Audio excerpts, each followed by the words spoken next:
राजा रघुवंशी हत्याकांड से जुड़ी हुई इस वक्त की बड़ी जानकारी मिल रही है। ये बड़ी अपडेट, सोनम पहले भी शिलांग जा चुकी है। ये बड़ी जानकारी, हत्या वाले लोकेशन पर घूमकर सोनम आ चुकी है। सिलोम जेम्स के घर से लैपटॉप में ये बड़ा खुलासा हुआ है। जो लैपटॉप सिलोम जेम्स के घर से मिला है उसमें ये बड़ा खुलासा हुआ है। इसी लैपटॉप से शिलांग ट्रिप की बुकिंग की गई थी। लैपटॉप से ब्राउजर हिस्ट्री डिलीट की, सर्च में अन्य शहरों के नाम भी सामने आए हैं। हिमाचल, उत्तराखंड के कई शहरों को चुना गया था। सोनम के कहने पर राज ने शिलांग को फाइनल किया था। शादी के 6 दिन बाद सोनम और राज ने शिलांग को चुना था। सोनम पहले भी शिलांग जा चुकी है, इस लोकेशन पर घूम कर आ चुकी है। ये बड़ा खुलासा इस वक्त होता हुआ नजर आ रहा है। और इस वक्त हमारे सहयोगी पुनीत हमारे साथ जुड़ चुके हैं, उन्हीं से बातचीत कर लेते हैं। पुनीत, बड़ा और चौंकाने वाला खुलासा कि जिस जगह पर राजा रघुवंशी की हत्या की गई उस लोकेशन को पहले ही सोनम देख कर आ चुकी थी। उसे चप्पे चप्पे के बारे में जानकारी थी कि कहां ले जाया जा सकता है, कैसे ले जाया जा सकता है, कैसे हत्या की जा सकती है। बिल्कुल दीपेश, देखिए ये जानकारी तो पहले भी सामने आ गई थी कि सोनम जो है वो 1 साल पहले शिलांग घूमकर आई थी। लेकिन नई जानकारी यह सामने आई है कि शिलांग के अलावा 6 अन्य शहरों को और तलाश किया गया था जहां पर राजा की हत्या की जा सके, जिसमें उत्तराखंड और हिमाचल प्रदेश के शहर शामिल थे। यानी यह बात क्लियर थी कि सोनम चाहती थी कि पहाड़ी इलाकों में ले जाकर ही राजा की हत्या की जाए और उसे खाई में फेंक दिया जाए ताकि कई दिनों तक उसका शव बरामद ही ना हो सके। और इस काम में वो कामयाब भी हुई थी इस प्लान में, क्योंकि कई दिनों बाद राजा की बॉडी मिली थी। अब यह बात उस लैपटॉप से क्लियर हो गई है जो बरामद हुआ है शिलोम जेम्स के ससुराल रतलाम से। लेकिन उसकी ब्राउजिंग हिस्ट्री पूरी तरह से डिलीट कर दी गई है।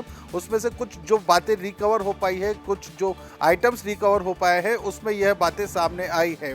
तो राज और सोनम ने मिलकर यह प्लान किया था। शादी के 6 दिन बाद शिलांग की लोकेशन को फाइनल किया था, क्योंकि सोनम पहले घूम चुकी थी, वहां पर 1 साल पहले गई थी और कई दिनों तक अपने परिवार के साथ वहां रुकी हुई थी। तो उसे मालूम था कि शिलांग में कहां ले जाकर उसे ठिकाने लगाना है जहां पर वो मिलेगा ही नहीं। तो इस तरह से प्लानिंग की गई थी। देखिए, यह लैपटॉप इसी वजह से काफी महत्वपूर्ण था, जिसकी तलाश की जा रही थी लगातार। और अब जब लैपटॉप की जांच की गई है तो ये चौंकाने वाले उसका खुलासा तो होता हुआ नजर आ रहा है। लेकिन क्या पुनीत, इसके अलावा इस लैपटॉप से कुछ और अब राज निकल कर सामने आए हैं? ये पता चला है कि अब किस तरह टिकट बुकिंग की गई थी, कैसे ऑनलाइन पेमेंट किया गया था, अब कितने लोगों की टिकट बुकिंग की गई थी। राज अगर यहीं पर था तो आकाश, आनंद और विशाल की टिकट किसने बुक की थी, क्या वो भी इसी लैपटॉप से बुक हुई थी? वो सारी चीजें भी अब निकल कर सामने आ रही होंगी।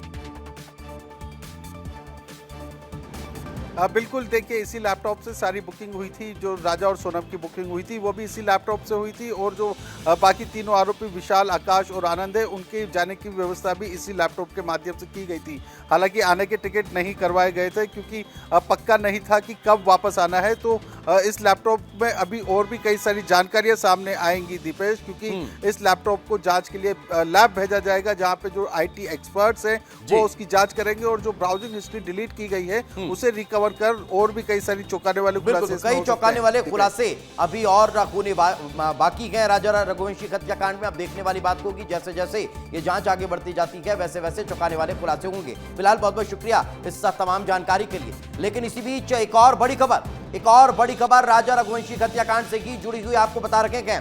राजा के भाई विपिन से मेघालय पुलिस ने पूछताछ की है। विपिन ने पुलिस को सोनम के चढ़ाए गहनों की तस्वीर भी दिखाई है। अब मेघालय पुलिस तस्वीर से गहनों की मिलान करने वाली है।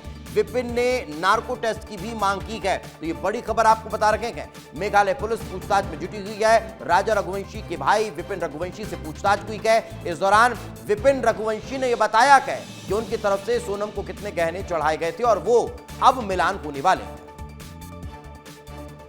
शिलांग पुलिस एक बार फिर इंदौर पहुंची है। ये तीसरा राउंड है जब शिलांग पुलिस इंदौर पहुंची है। और जो आरोपी शिलोम जेम्स है, जो ब्रोकर था जिसने सोनम को फरारी काटने के लिए फ्लैट मुहैया कराया था, उसी ने ही कई सारे सबूतों को ठिकाने भी लगाया था। और उन सबूतों को पुलिस बरामद कर चुकी है। उन सबूतों की पहचान के लिए राजा रघुवंशी के बड़े भाई विपिन रघुवंशी को शिलांग पुलिस ने इंदौर क्राइम ब्रांच थाने बुलाया था। और क्या क्या बातें हुई हमारे साथ मौजूद है। इसमें जो हमने लोगों ने रकम चढ़ाई थी, हम लोगों ने उस रकम की जानकारी के लिए मुझे बुलाया था। तो इसमें अपने क्या क्या रकम चढ़ाई थी, इसके फोटोग्राफ है, वीडियो है, बिल है, जो भी चीज़ें हैं अब मुझे दिखाइए। तो सारी चीज़ें उनको दिखाई मैंने है। तो सर ये रकम हमें चढ़ाई थी हम लोगों ने और ये रकम इतने की हमारी है। तो उन्होंने कहा था बोले इसमें जो भी हम लोग अब आगे हमको जो मिला है तो उसमें हम लोग मैच करेंगे, सिर्फ आपको बताएंगे। अभी बताया नहीं बताया नहीं अभी मुझे। अच्छा, आप लोग ने क्या क्या चढ़ाया था, कितना सोना माल चढ़ाया था? इसमें करीब 16 से 17 लाख रुपये की रकम चढ़ाई हम लोगों ने, क्या क्या चांदी और सोना दोनों मिला के। नहीं, क्या क्या जेवरात थे? उसमें रानी हार है, छोटा हार है, टीका है, चूड़ी है और अंगूठी है। ये अनेक चीज़ होती है जो चढ़ाई चढ़ाई है। नहीं, जैसे देखिए जिस प्रकार से शिलोंग जैस में जो अपने पुलिस को गुमराह करा है, वो सबूत मिटाने की कोशिश करी उसने, तो कहीं ना कहीं ये हो सकता है इसमें इन्वॉल्व हो सकता है वो भी। तो विपिन रघुवंशी बता रहे हैं कि जो जेवरात शादी के समय सोनम को चढ़ाए गए थे, उनकी जानकारी के लिए ही उन्हें बुलाया गया था। उन्होंने तमाम फोटो वीडियो भी मुहैया करवा दिए हैं। इसके अलावा उनका ये भी कहना है कि आरोपियों के नार्को टेस्ट करवाया जाना चाहिए और जो शिलोंग जेम्स है वो भी कहीं ना कहीं इस हत्याकांड में शामिल है। बंटी राठौर के साथ पुनीत विजयवर्गीय, विस्तार न्यूज़, इंदौर।